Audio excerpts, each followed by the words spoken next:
আসসালামু আলাইকুম আমার প্রিয় ভিউয়ার্স ভাই বোন সকল, আশা করি আপনারা সবাই ভালো আছেন। তো আলহামদুলিল্লাহ আল্লাহ আমরা রোজালা ভালো রাখার যতটুক ভালো ততটুক আছে। তো আজকে আপনাদের মাঝে নতুন একটা ভিডিও নিয়ে আইছি, আশা করি আপনারা কাছে ভালো লাগতো।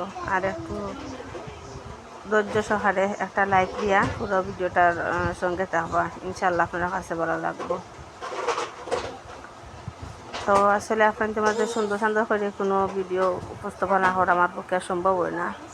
তো যাও পারি চেষ্টা করি যখন একটু সময় বার করি দিনের বেলা, যখন মানে একটু রেস্ট নেওয়ার প্রয়োজন, তখন কিন্তু এই সময়টা আমার এই ভিডিওর পিছনে যায়। তো শরীরে আসলে একদমই কোনো রেস্ট নাই।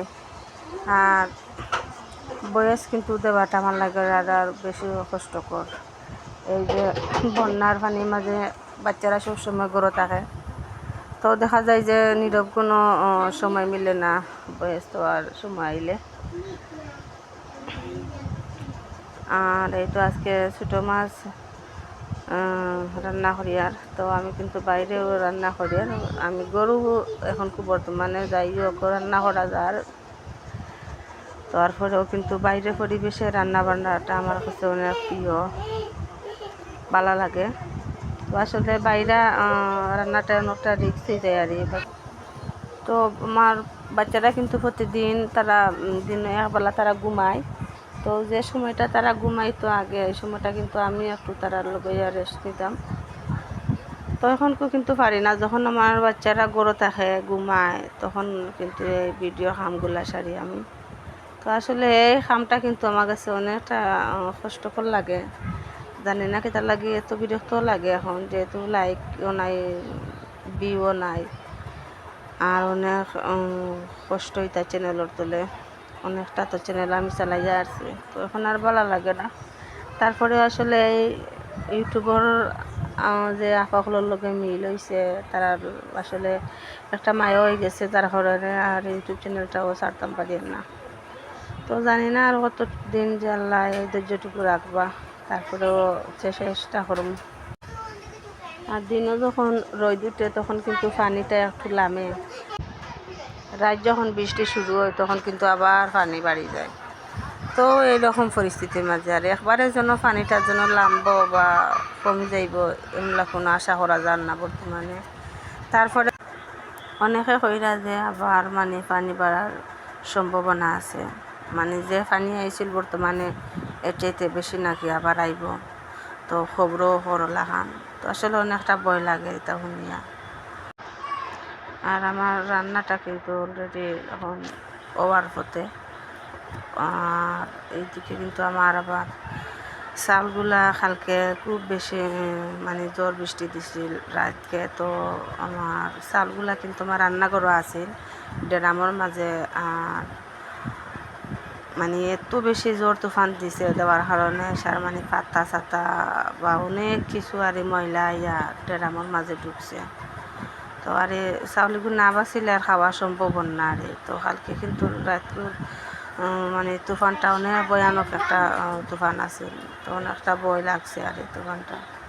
তো যাই হোক আল্লাহ আমরা বালা রাখছো না, কারণ যথেষ্ট। আর বাড়িঘরের তো আর মানে যাই এরকম অবস্থা হয়েছে, একটা পানিয়ে আর একটা রোদ বৃষ্টি।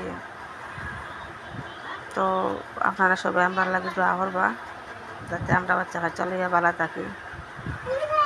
আর আমার চালগুলোও আমি বাঁচিয়ে আনি আর দিয়া। তো আসলে ভিডিও করার মতো তেমন পরিস্থিতি না, তারপরে একটু একটু করে শেয়ার করি আপনাদের মাঝে।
আপনাদের লগে গল্প করি করি আমার কিন্তু ভিডিওটা এখন শেষ পর্যায়ে হয়েছে। আমার রান্নাও হয়ে গেছে, চাউল বাছাও হয়ে গেছে। আর আপনাদের কাছে যদি আমার ভিডিওটি একটু ভালো লাগে থাকে তো একটা লাইক দিয়া কমেন্টের মাঝে জানাইবা। আর আমি আপনাদের কাছ থেকে বিদায় নিয়ে আর কি আজকের মতো। ইনশাল্লাহ আগামীতে ভালো ভালো ভিডিও দেওয়ার চেষ্টা করুন। আর আপনারা সবাই ভালো থাকা, সুস্থতা হোক। আল্লাহ হাফিজ।